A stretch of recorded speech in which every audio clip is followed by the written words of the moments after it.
Neulich postete jemand auf X: In den 50er Jahren hat ein Alleinverdiener die Familie getragen. Haus, Auto, Kinder. Und das ohne Schulden. Heute arbeiten Mann und Frau. Sie stecken bis zum Hals in Krediten und Fremde ziehen die Kinder groß. Der Typ war Amerikaner, aber Hand aufs Herz. Das Gleiche gilt für weite Teile Westeuropas. Und es war nicht nur in den 50er Jahren so. Ich bin in den 80er Jahren groß geworden und meine Familie lebte genau dieses Modell. Ein Einkommen, ein Elternteil zu Hause, ein Auto, Sommerferien, kein finanzieller Koller. Viele sehnen sich nach diesen traditionellen Werten zurück, wissen aber nicht, wie sie dahin kommen sollen. Die Antwort ist unbequem einfach. Du kannst diesen Lifestyle leben. Nur nicht, wenn du in München, Zürich oder Hamburg bleibst und versuchst, dich in den teuersten Lebensräume der Welt durchzuschlagen. Du verwirklichst diesen Lebenstraum, indem du deinen Wohnsitz in günstigere Regionen verlagerst. Lateinamerika, Asien, Osteuropa und dein Einkommen in einer starken Währung und in großen Märkten verdienst. USA, Dach, UK. Das ist der Kernhebel. Verdiene dort, wo die Kaufkraft entsteht. Lebe dort, wo sie weit reicht. Seit Covid hat sich ein Fenster geöffnet. Remote-Arbeit ist kein Exotenstatus mehr, sondern Alltag. Ja, es gibt einen Pushback in manchen Konzernen. Ja, einige Chefs wollen wieder Präsenz. Aber die tiefere Wahrheit bleibt: Kunden ist es herzlich egal, wo du sitzt, sofern du lieferst. Auftraggeber in Frankfurt, Zürich oder Austin wollen Ergebnisse, nicht deinen Stuhl im Großraumbüro. Wer sich ortsagnostisch positioniert, wer sein Angebot sauber verpackt, wer Deadlines hält und messbare Resultate bringt, hat heute die Wahl, wo er wohnt. Und genau da beginnt der Weg zurück zur Einverdienerfamilie. Stell dir das Bild vor. Ihr lebt in Krakau in einer großzügigen Altbauwohnung. Kinderzimmer mit Licht, Park vor der Tür. Einer von euch führt eine kleine Agentur mit Dachkunden. Copywriting, Performance Marketing, Datenauswertung, Design, Software, Compliance Support, was auch immer deine Stärke ist. Fixe Retainer, 2, 3 Ankerkunden, dazu Projektgeschäft. Der andere Elternteil ist die meiste Zeit bei den Kindern, macht vielleicht ein paar Stunden pro Woche etwas Eigenes. Sprachunterricht online, Buchhaltung für 2 Stammkunden, Etsy-Shop. Nachmittags Fußball im Park, abends gemeinsam kochen. Keine 2.500 € Kita-Gebühren, keine 45 Minuten Pendlerstaus, keine „heute schaffe ich's nicht rechtzeitig in die Kita“-Dram. Ein Einkommen trägt die Familie. Nicht, weil du plötzlich doppelt so viel verdienst, sondern weil du dort lebst, wo Ausgaben dich nicht erdrücken. Oder nimm Chiang Mai. Ein Haus mit kleinem Garten, Roller vor der Tür, schnelles Internet, Cafés an jeder Ecke. Morgens konzentriert konzeptionell arbeiten, ohne von E-Mails und Anrufen gestört zu werden. Danach ein paar Calls mit Kunden in Berlin, Zürich, London. Den Rest des Tages Zeit für die Kids. Eine befreundete Familie in Da Nang macht es ähnlich. Sie führt einen Nischen-Online-Shop für den deutschsprachigen Markt. Fulfillment läuft über ein europäisches Lager. Die Marge bleibt in Euro, die Lebenshaltung oft in lokaler Währung. Ergebnis: ein Elternteil zu Hause möglich. Rücklagen wachsen, Druck sinkt. Auf Reddit liest du solche Geschichten ständig in Variationen. Wir sind nach Tiflis gegangen. Gleicher Umsatz in Euro wie vorher, aber das Leben kostet uns die Hälfte. Zum ersten Mal fühlt es sich an, als ob ein Einkommen wieder reicht. Oder: Sophia, 2 Kinder, ein Earner, Partnerin macht 10 Stunden die Woche Remote-Unterricht. Wir essen wieder zusammen zu Abend, kein Hamsterrad. Der entscheidende Satz, den ich meinen Mandanten ständig sage: Setz niemals darauf, in der lokalen Volkswirtschaft deines Ziellandes dein Geld zu verdienen. Du brauchst Leverage, du brauchst Planbarkeit. Du brauchst die Spanne zwischen starkem Einkommen und moderaten Ausgaben. Das erreichst du, indem du deine Einnahmen aus einem großen, zahlungsstarken Markt beziehst und deine Ausgaben in einer Umgebung hältst, die dich nicht auffrisst. Wie kommst du dahin? Nicht über Nacht, rechne mit 6 bis 12 Monaten Vorlauf. Kauf dir Zeit frei. Ja, wörtlich. Lagere Routinen aus. Befrei dir 60 bis 80 Stunden pro Monat.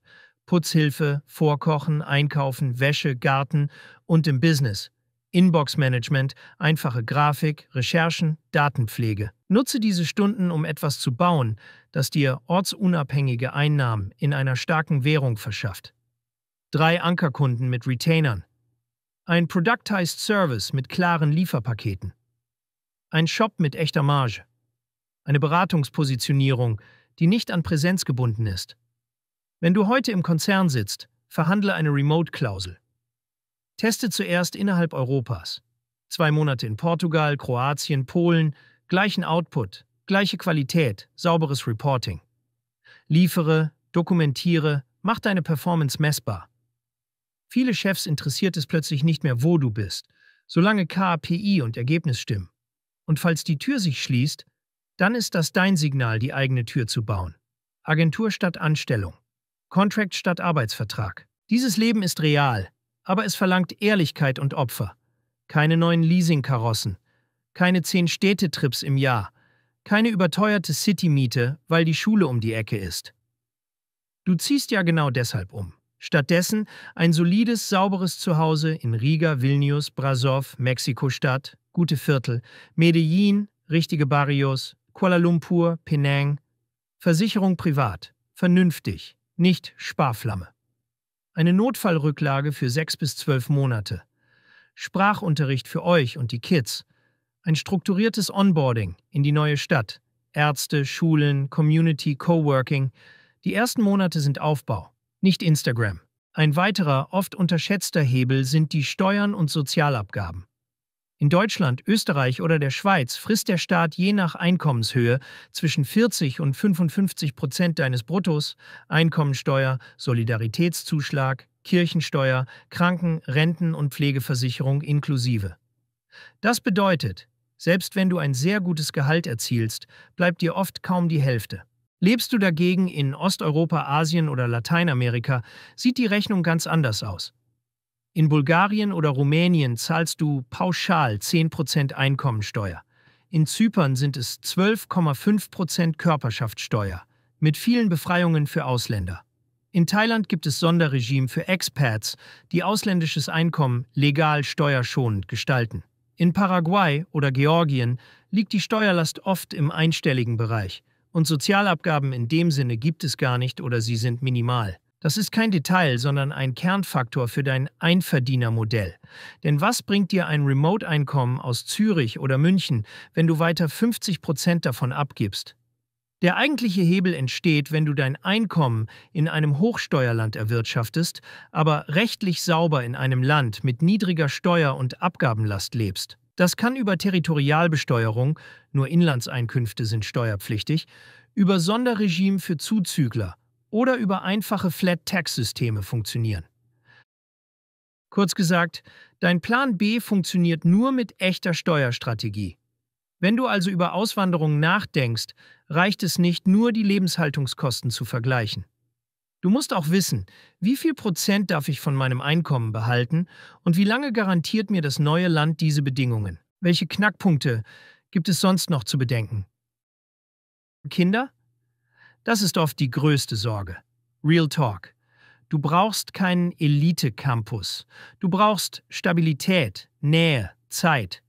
Viele internationale Schulen sind gut, aber teuer. Es gibt Alternativen. Bilinguale lokale Schulen in guten Vierteln, private Nachhilfe, Home, World Schooling mit strukturierten Programmen und lokalen Sport-, Kunstangeboten. Ich kenne Familien, deren Kinder in Krakau oder Tiflis in Mathe plötzlich aufblühen, weil Papa mittags Zeit hat zu erklären, statt erschöpft um 19 Uhr am Küchentisch einzuschlafen. Traditionelle Werte sind nicht konservierte Nostalgie, sie sind gelebte Präsenz. Ein Elternteil, der wirklich da ist. Gemeinsame Mahlzeiten, Hausaufgaben ohne Hektik, Wochenenden ohne Einkaufszentrum-Tretmühle, Sicherheit und Gesundheit?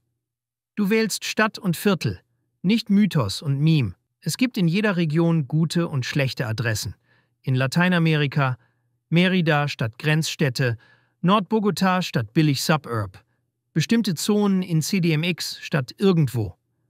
In Asien Penang, Kuala Lumpur, Taipei, Fukuoka, Chiang Mai. In Osteuropa Prag-Umland, Krakau, Wrocław, Cluj, Brașov, Ljubljana. Private Kliniken liefern in vielen Städten erstaunliche Qualität. Versicherungen decken viel ab. Du schaffst Redundanz. 2 Karten, 2 Bankbeziehungen, auch außerhalb der EU. Eine klare Dokumentenmappe. Nichts davon ist glamourös, aber genau das bringt Ruhe. Steuern und Struktur. Halte es simpel, sauber, vorhersagbar. Der größte Fehler: du gründest irgendwo exotisch, lebst aber faktisch in Deutschland, Österreich, Schweiz weiter. Ergebnis: Betriebsstätte, volle Steuerpflicht, Ärger. Wer auswandert, der wandert aus, mit echter Ansässigkeit woanders. Dein Unternehmen sitzt dort, wo du es steuern kannst, ohne dir ungewollt eine Betriebsstätte im Wohnsitzland zu schaffen. Deine Kunden bleiben im Herkunftsmarkt, deine Rechnungen lauten in deren Währung, dein Vertrag regelt Remote und IP sauber. Sprich mit einem Berater, der beides versteht: internationale Besteuerung und pragmatisches Unternehmerleben. Nicht der Trickonkel, der dir leere Versprechen verkauft. Und rechne konservativ. Dividenden aus Einzelaktien haben fast nie Nullsteuer. Quellensteuer gibt es fast immer. Viele lösen das über Fonds/ETF-Jurisdiktionen, die bessere Abkommen haben, oder indem sie ihre Ausschüttungen so planen, dass Liquidität und Steuerlast zusammenpassen. Aber ich habe doch keinen Skill, den ich remote verkaufen kann. Falscher Glaubenssatz. Was machst du beruflich? Buchhaltung. Es gibt 1000 KMU, die eine saubere, pünktliche, digitalfähige Buchhaltung im Dachraum brauchen. Technik? Unendliche Nischen.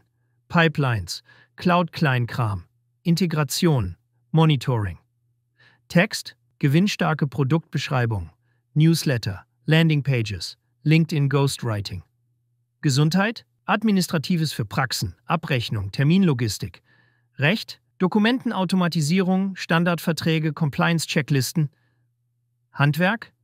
Beratung, Planung, digitale Kurse, Ersatzteilshops. Du musst nicht die Welt erfinden. Du musst ein echtes Problem sauber lösen. Wiederholbar, messbar, mit Garantie. Aber was ist, wenn mein Chef mich zurück ins Büro zwingt? Dann hast du zwei Optionen. Option A: du wirst unentbehrlich. Messbare Performance, radikale Transparenz, Verantwortung übernehmen. Menschen, die Umsatz heben oder Kosten senken, bekommen mehr Leine. Option B: du nutzt die Zeit, dir dein eigenes Buch aufzubauen. Abends, am Wochenende, mit gekaufter Zeit durch Outsourcing. Auf Reddit schrieb mal jemand sinngemäß: Ich habe 6 Monate lang jeden Abend nach der Arbeit an meinem Productized Service geschraubt. Keine Bars, kein Urlaub. Dann hatte ich 3 Retainer und konnte gehen. Genau so entsteht Freiheit. Nicht romantisch, nicht bequem, aber reproduzierbar. Wir wollen zurück zu traditionellen Werten. Heißt in der Praxis: ein Elternteil ist die meiste Zeit mit den Kindern. Es gibt gemeinsame Mahlzeiten. Es gibt Ersparnisse, nicht nur Konsum. Es gibt Zeit, das knappste Gut. All das ist in Frankfurt oder Zürich zu Mondpreisen kaum darstellbar. In Cluj, Penang, Mexiko-Stadt Norden, Krakau, Tiflis plötzlich doch. Nicht, weil du reicher bist, sondern weil du aufhörst, gegen ein Rigged Game anzutreten. Du wechselst das Spielfeld. Der Übergang verlangt Mut und Disziplin. Verkauft das Auto, das euch kaputt finanziert. Kündigt die Miete, die euch würgt. Zieht in eine Basiswohnung, die euch atmen lässt. In einer Stadt, die euch leben lässt. Löst den Krempel auf, der eure Zeit frisst. Holt euch Hilfe für Routinen, damit ihr bauen könnt. Lernt die Basics der Sprache eures Zielorts. Geht dorthin, wo schon 2, 3 Familien leben, die euren Weg gehen. Es ist erstaunlich, wie viel leichter alles wird, wenn am ersten Wochenende jemand sagt: Hier ist der gute Arzt, hier ist der sichere Spielplatz, hier kaufst du ein, hier gibt's Mathe-Nachhilfe. Und ja, es gibt Heimweh, Bürokratie, Tage, an denen du denkst: Warum tue ich mir das an? Dann sitzt du abends mit deinen Kindern am Tisch. Nicht im Stau. Du liest vor, statt E-Mails zu löschen. Du hast am Monatsende Luft, nicht nur Rechnungen. Und du spürst, wie das Fundament wächst. Rücklagen, Routinen, Ruhe. Aus dieser Ruhe heraus arbeitest du besser. Du lieferst besser. Deine Kunden spüren es. Dein Einkommen wird stabiler. Und plötzlich trägt ein Einkommen wieder. Nicht, weil die Welt sich verändert hat, sondern weil du die Geografie deines Lebens klug gewählt hast. Das ist kein Nostalgietrip, sondern moderne Souveränität. Verdiene, wo dein Output hoch bezahlt wird. Lebe, wo deine Ausgaben dich nicht erdrücken. Ziehe deine Kinder selbst groß. Baue Vermögen auf. Und nimm in Kauf, was dazugehört. Weniger Glamour, mehr Struktur, weniger Statuskonsum, mehr Substanz. Weniger irgendwann, mehr jetzt. Wenn du heute beginnst, kann in 2, 3 Jahren eure Version der 80er-Familie Realität sein. Ohne Zeitmaschine, ohne Lotto. Nur mit einem Entschluss, einer klaren Strategie und der Bereitschaft, dort zu leben, wo dein Geld wieder etwas zählt. Die Welt hat sich verändert. Nutze es zu deinem Vorteil. Bist du Unternehmer, Freiberufler oder Investor? Zieht es dich schon lange ins Ausland? Mach heute den ersten konkreten Schritt in eine Zukunft mit mehr Geld und mehr Freiheit. Buche ein Beratungsgespräch mit Sebastian und seinen Kollegen. Unsere Kanzlei unterstützt Mandanten wie dich dabei, deine Steuerlast legal zu reduzieren, Vermögen aufzubauen und zu schützen und deine persönliche Freiheit zu maximieren. Profitiere jetzt von unserem Fachwissen und unserem Netzwerk. Gehe zu mandatierung.com und werde Mandant unserer Kanzlei.